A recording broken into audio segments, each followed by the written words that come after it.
கோபுரம் பூசுமஞ்சள் மற்றும் குங்குமம் வழங்கும் கல்யாண மாலை சிறப்பு பிரார்த்தனை திருத்தலங்கள். எல்லாம் வல்ல இறைவனின் திருப்பாதங்களை வணங்கி கல்யாண மாலையின் சிறப்பு பிரார்த்தனை தலத்திற்குள் செல்கின்றோம். சென்ற பகுதியில் நாம் கேதார்நாத் கோவிலினுடைய அழகை, அந்த கோவிலினுடைய அமைப்பை, அந்த கோவிலினுடைய புராண கதை என்ன என்பதையெல்லாம் பார்த்தோம். ஒரு குட்டியாக அது ஒரு ஃப்ளாஷ்பேக் அப்படின்னு நம்ம சொல்லலாம். பாண்டவர்கள் தங்கள் பாவங்களை போக்கிக் கொள்வதற்காக அந்த கோவிலை நிர்மாணித்தார்கள். அதற்கு முன்பே திருமால் நரநாராயணனாக ஜோதிர்லிங்கத்தை வழிபட்ட திருத்தலம் அந்த திருத்தலம். பாண்டவர்கள் அந்த கோவிலை கட்டத் தொடங்க அர்ஜுனனினுடைய பேரன் ஜனமேஜயன் அந்த கோவிலுக்கு நிறைய திருப்பணிகள் செய்தார். அதற்கு பிறகு வந்த ஆதிசங்கரன் இந்த கோவிலை மீட்டி எடுத்து மிகப்பெரிய பிரபலமான திருத்தலமாக, மிகப்பெரிய புண்ணியம் வாய்ந்த திருத்தலமாக அந்த கோவிலை அனைவரும் உணரும்படி செய்தவர் அப்படிங்கிற எல்லா விஷயத்தையும் நாம் சென்ற பகுதியில் பார்த்தோம். அதாவது அந்த கோவில் அப்படிங்கிறது எப்படிப்பட்ட கோவில் அப்படின்னா, பாபம் செய்தவர்களை புண்ணியவான்களாக மாற்றக்கூடிய கோவில், புண்ணியம் செய்தவர்களை மகான்களாக மாற்றக்கூடிய கோவில். அப்பேற்பட்ட கேதார்நாத் கோவிலுக்கு நாங்கள் சென்று தரிசித்தது, ஒரு நவராத்திரி நன்னாளில் நாங்கள் சென்று தரிசித்த அந்த சுகானுபவத்தை தான் இந்த பகுதியில் நாம் பகிர்ந்துக்க போகிறோம். வாருங்கள், என்னோடு நீங்களும் சேர்ந்து கொண்டு அந்த பனியடர்ந்த இமயமலையில் இருக்கும் அந்த கோவிலை தரிசிக்க செல்வோம். என்ன உங்களுக்கெல்லாம் ஒரு சௌரியம் அப்படின்னா, நாங்கள் அந்த பனியில் பிரயாணம் செஞ்சுட்டு வந்தோம். நீங்கள் அந்த அனுபவத்தை கேட்டு அந்த சிலிர்ப்பை ஏற்படுத்தி கொள்ளலாம்.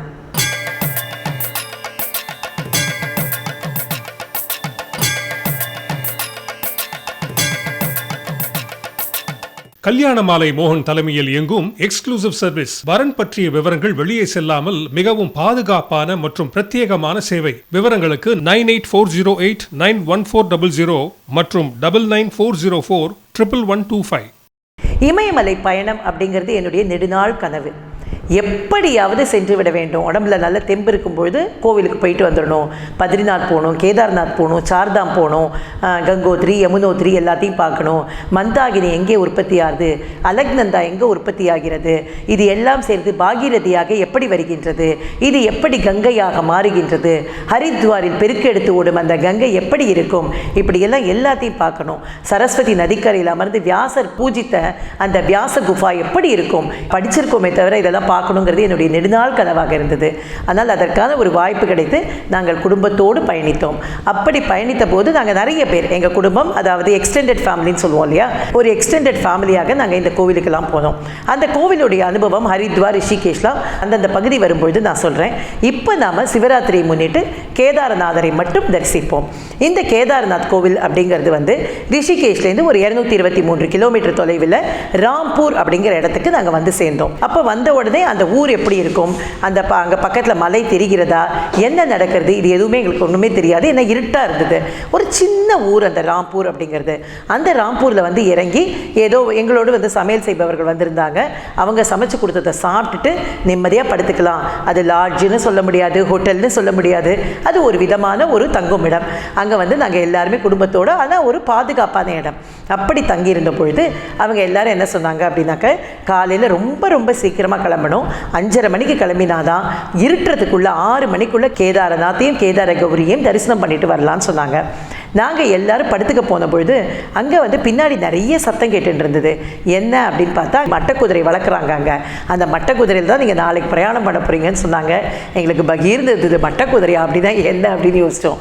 அடுத்த நாள் காலம்பரை 4 மணிக்கு எல்லாரையும் எழுப்பி விட்டுட்டு நமக்கு எல்லாருக்கும் வந்து வெந்நீரை கொடுத்து நம்மளை தயார்படுத்திட்டாங்க. நல்ல சுட சுட டீ எல்லாம் கொடுத்து தயார்படுத்தினாங்க. இந்த மட்டக்குதிரைலாம் என்ன அப்படின்னு பார்த்தா, கழுதை குதிரையினுடைய ஒரு கூட்டு முயற்சி அந்த மட்டக்குதிரைங்கிறது. அதாவது குதிரை மாதிரி அது வலிமையோடு நம்மளை இயக்கும், கழுத மாதிரி பொதி சுமக்கும். இது இரண்டும் சேர்ந்தது தான் அந்த மட்டக்குதிரை. அந்த மட்டக்குதிரையில் ஏறி நாங்கள் பிரயாணம் பண்ணுறோம். இந்த மாதிரி பிரயாணம் பண்ணும்பொழுது கௌரி குண்ட் அப்படிங்கிற ஒரு இடத்த நாங்கள் தாண்டுறோம். அந்த கௌரி குண்ட் அப்படிங்கிறது என்ன அப்படின்னாக்கா, அந்த வெந்நீர் ஊற்று வரும் இடம். அந்த வெந்நீர் ஊற்றுங்கிறது வந்து ரொம்ப அருமையான ஒரு விஷயங்க. அந்த மாதிரியான அந்த பனி பிரதேசத்தில் உள்ள தெர்மல் போட்டுட்ருக்கோம், மேலே ட்ரெஸ் போட்டுட்ருக்கோம், அதுக்கு மேலே ஜாக்கெட் போட்டுட்ருக்கோம், அதுக்கப்புறம் கையில் ஒரு ஷால் வச்சுட்டுருக்கோம், தலைவலி மாத்திரை கையில் வச்சுட்ருக்கோம், ஆக்சிஜன் மாஸ்க் வச்சுட்ருக்கோம். இத்தனையும் வச்சுட்டு தான் பிரயாணம் பண்ணிகிட்ருக்கோம். இத்தனையும் வச்சுட்டு நம்ம பிரயாணம் பண்ணினா கூட அடி வயிற்றில் ஒரு பயம் இருந்துகிட்டே இருக்கும்.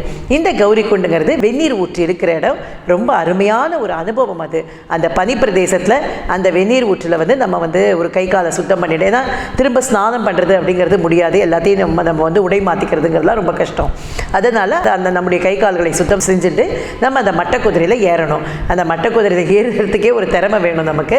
அது எல்லாமே ஒரு பேர் குதிரை, ரெண்டு பேர் ஒன்றா போகலாம்.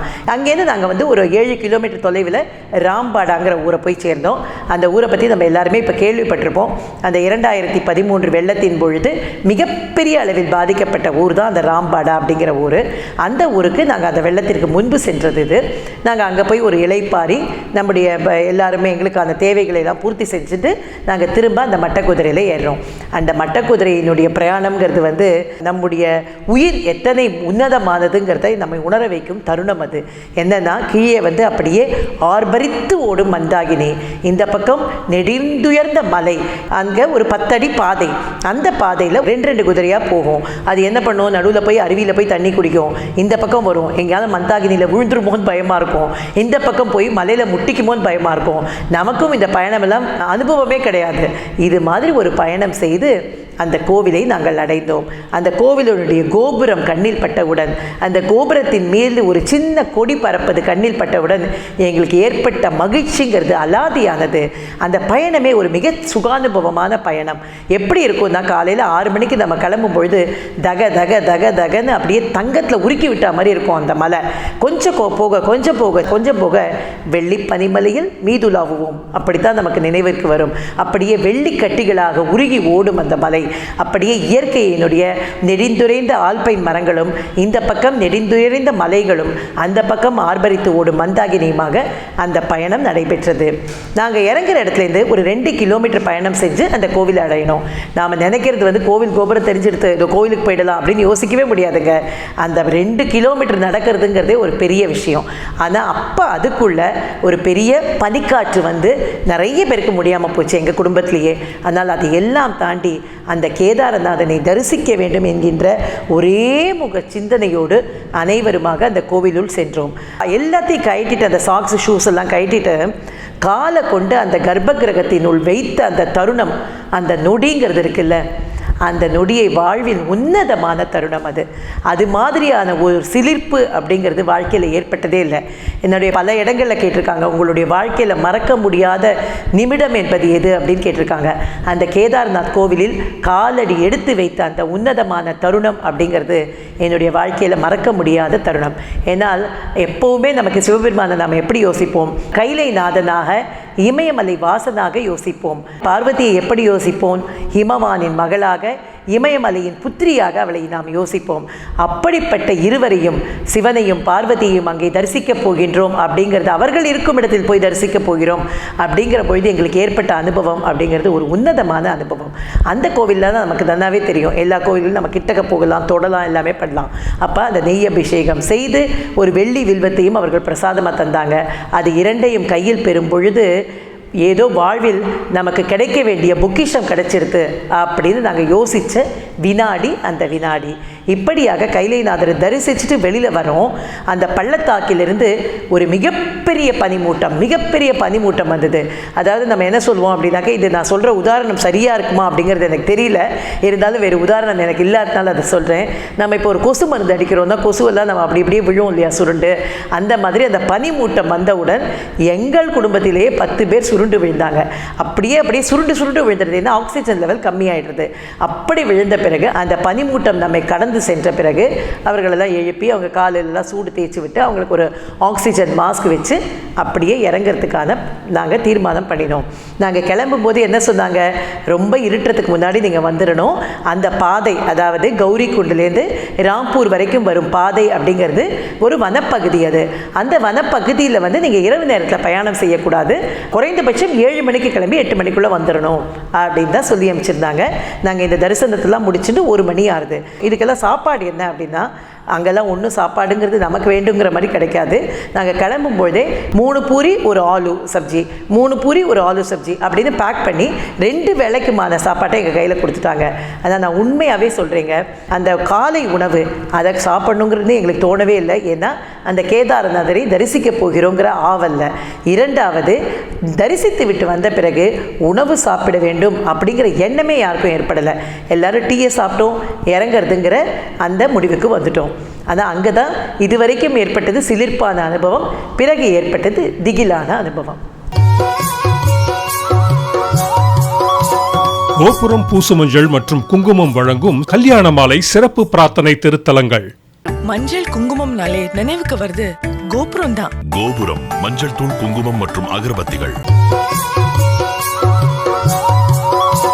கோபுரம் பூசுமஞ்சள் மற்றும் குங்குமம் வழங்கும் கல்யாண மாலை சிறப்பு பிரார்த்தனை திருத்தலங்கள்.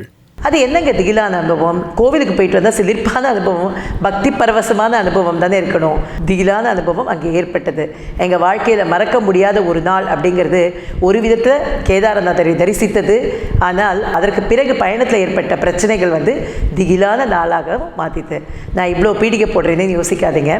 நாங்கள் கிளம்பும்பொழுது எங்களுடைய டாக்டர்லாம் என்ன அட்வைஸ் பண்ணாங்க அப்படின்னாக்கா, நிறைய அந்த பிபி இருக்கிறவங்க, சுகர் இருக்கிறவங்க, இவங்கெல்லாம் இறங்கும் பொழுது அந்த மட்டக்குதிரையில் இறங்காதீங்க, உங்களுக்கு ரொம்ப அந்த கஷ்டமாக இருக்கும், அந்த கிடினஸ் இருக்கும் அப்படின்னு சொன்னாங்க. அதனால நாங்கள் என்ன பண்ணோம் அப்படின்னாக்கா, 1 மணி தானே ஆறுது, இன்னும் 14 கிலோமீட்டர் ஏறுறது தான் கஷ்டம். ஏன்னா ஏறும்பொழுது நாங்கள் இத்தனை பிரச்சனைகளோடு ஏறும்பொழுது நிறைய சாதுக்கள் உடம்புல ஒரே ஒரு வேஷ்டி, ஒரே ஒரு ஆடையோடு அவங்க ஏறி போனதெல்லாம் பார்த்தோம். பார்த்தபோது எப்படி இது சாத்தியம் அப்படின்னு யோசித்தோம். அவர்களுக்கு சாத்தியம், ஏன்னா மன வலிமை, உடல் வலிமை ரெண்டும் இருக்குது, தவ வலிமை இருக்குது. ஆனால் நமக்கு இதெல்லாம் சாத்தியப்படாது. ஆனால் இறங்கும்போது அது ஒன்றும் அவ்வளோ பெரிய சிரமம் இல்லை அப்படின்னு தோணிது.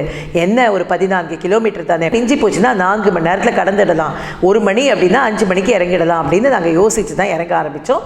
யார் ஒரு 5-6 பேர் அப்படி இறங்கினோம், மீதி பேர் மட்டக்குதிரையில் திரும்பிட்டாங்க. நாங்கள் அப்படி இறங்கி வந்துட்டே இருக்கும்பொழுது என்னாச்சு அப்படின்னாக்க, 3-4 கிலோமீட்டர் வரும்பொழுதே ரொம்ப நேரமாச்சு. நாங்கள் போட்ட கணக்கும் அந்த நேரமும் கிட்டக்கே இல்லை. அதாவது நாங்கள் 1 மணி நேரத்தில் 5 கிலோமீட்டர்னு கணக்கு பண்ணால் 1 மணி நேரத்தில் எங்களால் 2 கிலோமீட்டர் 2.5 கிலோமீட்டர் தான் கடக்க முடிஞ்சுது. அப்போ நாங்கள் ராம்பாடா ஊருக்கு வரும்பொழுதே இருட்ட தொடங்கியது. அப்போ இன்னும் நாங்கள் கடக்க வேண்டிய தூரங்கிறது 4-5 கிலோமீட்டருக்கு குறைஞ்சபட்சமாக கடக்கணும். அப்போ இருட்டிடாச்சு. இந்த பக்கம் ஓன்னு ஒரு பேரிரைச்சலோடு மந்தாகினி, அந்த பக்கம் நெடிந்துரை, இந்த மலை, அந்த மலை கண்ணுக்கு தெரியாத அளவு இருட்டு தொடங்கியது. இதெல்லாம் நினச்சி பார்க்கும்போது எங்களுக்கு ரொம்ப பெரிய பயம் வந்துடுது. அப்போது ஏதாவது ஒரு குதிரை கிடைக்குமா அப்படின்னு பார்த்தா, அந்த நான் ஏற்கனவே சொன்னேன் அதெல்லாம் பேர் குதிரை அப்படின்னு. அப்போ அந்த பேர் குதிரையோட ஒரு குதிரை வெறும்ன போயிட்டுருக்கு அப்படின்னா அந்த குதிரையில் நம்மளை ஏற சொன்னாங்க. அதான் நம்முடைய குடும்பத்தார் இல்லாமல் இந்த பயணத்தை நம்ம தனிப்பட்ட முறையில் ஒத்துத்தரா பண்ணுறது அப்படிங்கிறது சாத்தியமே இல்லை அப்படின்னு எங்களுக்கு தோணி போயிடுது. என்ன நடந்தாலும் சரி, 7 பேரும் கையை பிடிச்சிட்டு ஒருத்தரோட ஒருத்தர் துணையாக போகலாம். என்ன ஒரு பயம் அப்படின்னா, பனி வந்துட்டுருக்கே அப்படிங்கிற கவலை, அதே மாதிரி விலங்குகள் ஏதான வந்துருமா அப்படிங்கிற கவலை. கேதார்நாத்தில் நம்ம ரொம்ப தப்பு பண்ணிட்டோமே, இப்போ மேலேயும் போக முடியாது, கீழேயும் போக முடியலையே அப்படிங்கிற ஒரு மிகப்பெரிய பயம். இது எல்லாவற்றிற்கும் மேலாக எந்த விதமான தகவல் தொடர்பும் இல்லாமல் நம்ம வரலையேன்னு நம்முடைய உறவினர்கள் கவலைப்படுவார்களே அப்படிங்கிற கவலை. இத்தனையும் கவலையும் சேர்ந்துட்டு தான் நாங்கள் அந்த பயணத்தை மேற்கொண்டோம். அப்போ ஒரு இடத்துல ஒரு குதிரலாயம் இருந்தது. அந்த குதிரலாயத்தில் நிறைய குதிரைகள் ஓய்வெடுத்துட்டு இருக்கு. நாங்கள் 7 பேருக்கும் குதிரை கிடைக்குமா அப்படின்னு நாங்கள் கேட்டோம். ஒரு வருமானம் தானே, அவங்க சொன்னாங்க கிடைக்கும் அப்படின்ட்டாங்க. அதான் என்ன ஒரு தப்பு நடந்ததுங்க அப்படின்னாக்க, ஓய்விற்கு போயிருக்கிற மட்ட குதிரைகள், அந்த குதிரைகளை கூட்டிகிட்டு எங்களை ஏற்றி விட்டோடனே அது பிடிச்ச முரட்டுத்தனத்தை எங்களால் வார்த்தையால் வர்ணிக்க முடியாதுங்க. அது உட்காடுறது, ஏந்துக்கிறது, குப்புறப்படுத்துக்கிறது, நமக்கு அந்த பயணமே ரொம்ப திகில். அதில் இத்தனை வேலையை அந்த குதிரை செஞ்சால் நாங்கள் என்ன நினச்சோம் அப்படின்னா, இந்த 7 பேரும் நல்லபடியாக உயிரோடு கீழே போய் சேர்ந்தால் போகிறோம் அப்படின்னு தான் நாங்கள் யோசித்தோம். அவரவர்கள் குலதெய்வத்தை வேண்டிக் கொள்வது, சிவபெருமானை வேண்டிக் கொள்வது, கேதார்நாத் கி ஜெய், கேதார்நாத் கி ஜெய் அப்படின்னு சொல்லிட்டு அதற்கு பிறகு 3 மணி நேரம் பயணம் செய்து கிட்டத்தட்ட 7 மணி அளவில் அந்த கௌரி குண்டினுடைய சின்னதான மஞ்சள் பல்பு, குண்டு பல்பு, அந்த குட்டி குட்டி பல்பு இருக்குல்ல, நம்ம அந்த காலத்தில் பார்த்துருக்கோம், அந்த பல்பு தெரிஞ்சது பாருங்கள் எங்களுக்கு. அப்படியே ஏதோ சிவபெருமான் நேரம் தரிசனம் கொடுத்த மாதிரி எங்களுக்கு ஒரு அனுபவம் ஏற்பட்டது. அதற்கு பிறகு நடந்ததெல்லாம் ஒன்றும் சரித்திர சுவாரஸ்யம் மிக்க விஷயமே கிடையாது. ஆனால் ஒரே ஒரு விஷயம், உறவினர்கள்லாம் அவர்கள்ட்ட இருந்த பதட்டம், அவர்கள்ட்ட இருந்த ஆற்றாமை, அவர்களுக்கு ஏற்பட்ட வருத்தம் எல்லாம் ஒரே நொடியில் மறைந்து அவங்க எல்லாரும் ஒரு நிம்மதி பெருமூச்சு விட்டாங்க. அதற்கு பிறகு நாங்கள் ராம்பூர் வந்ததே ஒரு தனிக்கதை. அதாவது 8 மணிக்கு பிறகு கிளம்பி ராம்பூர் வந்து அடைஞ்சோம். 10 மணிக்கு வந்து சேர்ந்தோம். வந்தபோது எங்கோடு 100 முறை கேதார்நாத் சென்று வந்தவர் எங்களுக்கு வழிகாட்டியாக வந்த ஐயாவு அப்படிங்கிறவர். அவர் சொன்னார், இத்தனை காலதாமதமாக ஒருத்தர் கூட வந்ததில்லை, நல்லபடியாக நீங்கள் வந்து சேர்ந்தது அந்த கேதார்நாதனுடைய அருள் தான் அப்படின்னு சொன்னார். அந்த கேதார்நாதர் எங்களை காப்பாற்றி எத்தனை ஆண்டுகள் ஆனாலும் இந்த பயணம் மறக்க முடியாத பயணமாக, பக்திபூர்வமான பயணமாக, சிலிர்ப்பான அனுபவமாக எங்களை மாற்றி கொடுத்தவர் அந்த கேதார்நாதர். சிவராத்திரியை மகோன்னதமாக கொண்டாடி கொண்டிருக்கும் இந்த நேரத்தில் இந்த பகுதியில் இதை பற்றிய அனுபவத்தை பகிர்ந்து கொள்வதற்கு எனக்கு ஏற்பட்ட வாய்ப்பு மிகப்பெரிய வாய்ப்பாக நான் கருதுகின்றேன். மிருத்யுஞ்சய மந்திரத்தில் சொல்வார்கள், ருத்ரம் பசுபதிம் ஸ்தானம் நீலகண்டம் உமாபதிம் நமாமி சிரசாதேவம் கிம் நோ மிருத்யு கரிஷ்யதி. அதாவது அந்த சிவபெருமானின் அத்தனை பெருமைகளையும் கூறி எங்களை மரணத்திலிருந்து காப்பாற்று அப்படின்னு சொல்லுவாங்க. அப்படி எங்கள் மரணத்திலிருந்து காப்பாற்றிய அந்த கேதாரநாதர் எங்களுடைய நெஞ்சில் நீங்காத இடம் பிடித்திருக்கிறார், நமக்கு அருளாசி வழங்கி கொண்டிருக்கின்றார். அந்த கேதாரநாத் தரிசனத்தை இத்துடன் முடித்துக்கொண்டு 3 யுகங்களாக அக்னி, சிவன் பார்வதி திருக்கல்யாணத்தில் ஏற்றப்பட்ட அக்னி இன்றைக்கும் எரிந்து கொண்டிருக்கும் திரியுகி நாராயணர் கோவிலின் அழகையும் வனப்பையும், அந்த கோவிலுக்கு நாங்கள் சென்ற ஒரு அற்புதமான அனுபவத்தையும் அடுத்த பகுதியில் பார்ப்போம். அதுவரை நன்றி, வணக்கம்.